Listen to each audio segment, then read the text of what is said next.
त्रिकालज्ञ सर्वज्ञ तुम, गति सर्वत्र तुम्हारी।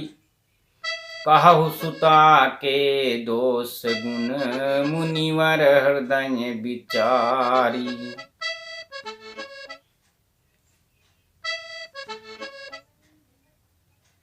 हे मुनिवर, आप तीनों काल के ज्ञाता हैं। आप समर्थ और बहुत बड़े ज्ञानी हैं। आपकी चारों तरफ पहुंच है और आप हृदय में विचार कर कन्या का कुछ गुण दोष विचार कर कहिए। तो नारद मुनि ने हंसकर रहस्ययुक्त कोमल वाणी में कहा कि तुम्हारी कन्या सब गुणों की खान है। यह स्वास्थ्य से ही सुंदर, सुशील और समझदार है। उमा, अंबिका और भवानी इसके नाम हैं। सब लक्षण संपन्न कुमारी, हुई हैं संतत पियहि पियारी। कन्या सब सुलक्षणों, सभी गुणों से संपन्न है।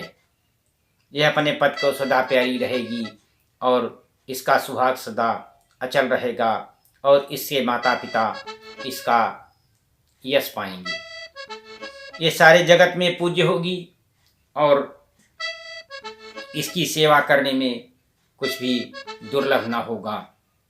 संसार में स्त्रियां इसका नाम सुमिरन करके पतिव्रता रूप तलवार की धार चढ़ेंगी। इस प्रकार से नारद जी ने कन्या के लिए, जब शैलराज ने गौरी जी के लिए पूछा तो उन्होंने जो है इस प्रकार से बताया कि लेकिन एक दिक्कत है। हे पर्वतराज, तुम्हारी कन्या सुलक्षणी है, उसमें 4 अवगुण हैं।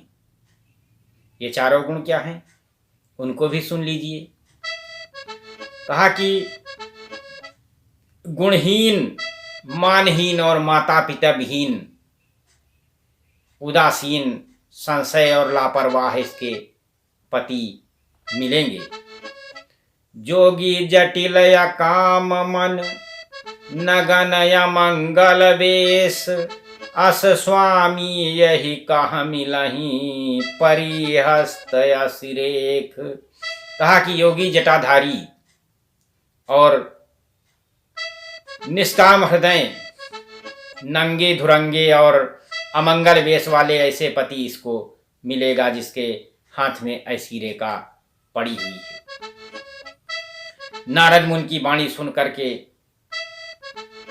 और उसको हृदय में सत्य जान करके पत्नी हिमांचल और मैना को बहुत दुख हुआ और उन्होंने परंतु पार्वती जी इस बात को सुन करके बहुत प्रसन्न हुई। नारद जी ने भी इस रहस्य को नहीं जाना, क्योंकि सबकी बाहरी दशा एक सी होने से भीतरी समझ भिन्न भिन्न थी। और सारी सखियां पार्वती सहित हिमवान और मैना के सभी शरीर पुलकित थे और सभी के नेत्रों में जल भर आए।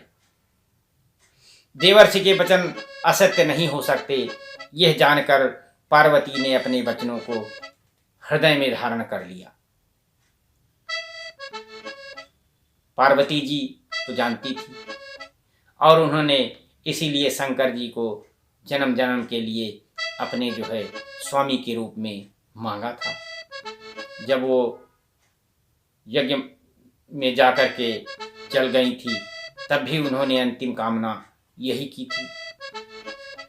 तो उनको जो है उपजेउ शिव पद सकल सनेहु, मिलन कठिन मन भाषण देहु।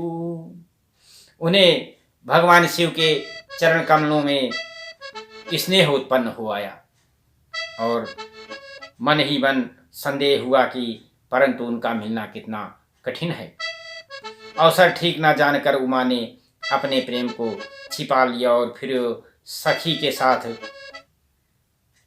सखी के साथ गोद में जाकर के बैठ गई। झूठ न होई देव ऋषि वाणी, सोचहि दंपति सखी सयानी। उर्धर धीर कहई गिरिरावु, कहु नाथ का करई उपावु।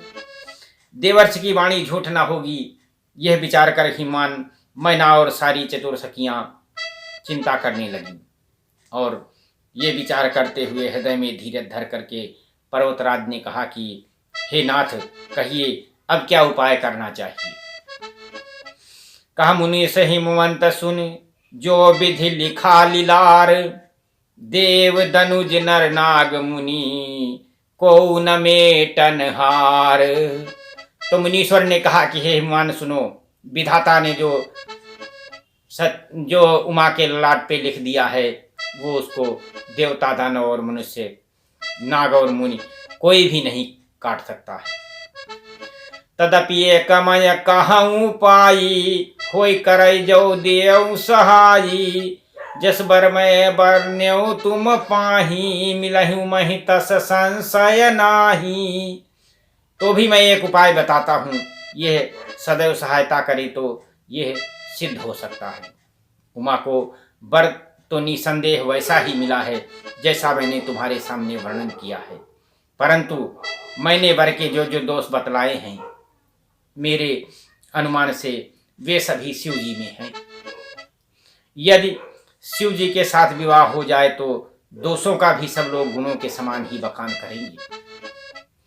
जैसे विष्णु भगवान शेषनाग की सैया पर सोते हैं तो भी पंडित लोग उनको कोई दोष नहीं लगाते हैं।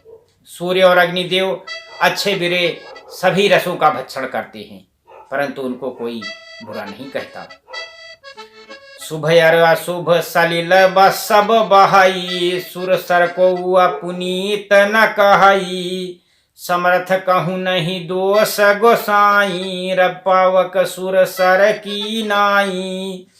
गंगा जी में अच्छा और पवित्र जल, सभी तरह का जल बहता है, पर उसको कोई अपवित्र नहीं कहता। सूर्य अग्नि और गंगा जी की भांति समर्थ को कोई दोष नहीं लगता है। समर्थ आदमी कुछ भी कर सकता है। जो असहिरता करहि नर, जड़ वेक अभिमान। परहि कलप भर नरक महु, जीव की इस समान। जो मूर्ख मनुष्य ज्ञान के अभिमान से इस प्रकार करते हैं, वे तो कल भर के लिए जन भर के लिए नरक में पड़ते हैं। भला कहीं जीव भी ईश्वर के समान सर्वथा स्वतंत्र हो सकता है। गंगा जल से बनाई हुई मदिरा को जानकर संत लोग कभी उसका पान नहीं करते, क्योंकि मदिरा तो मदिरा है, पर वही गंगा जल में मिल जाने पर जैसे पवित्र हो जाती है, ईश्वर और जीव में भी वैसा ही भेद है।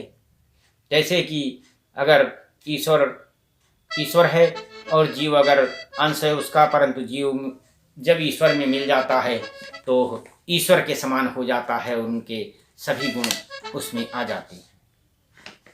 शिव जी सहज ही समर्थ हैं, क्योंकि वे समर्थ भगवान हैं, इसलिए इस विवाह में इस प्रकार कल्याण है। परंतु महादेव जी की आराधना बड़ी कठिन है, फिर भी क्लेश तप करने से वो बहुत जल्दी संतुष्ट हो जाते हैं। सीता राम राम राम, राजा राम राम राम, भज मन राम राम राम। सीता राम राम राम, राजा राम राम राम। सीता राम राम राम, सीता राम राम राम, राजा राम राम राम।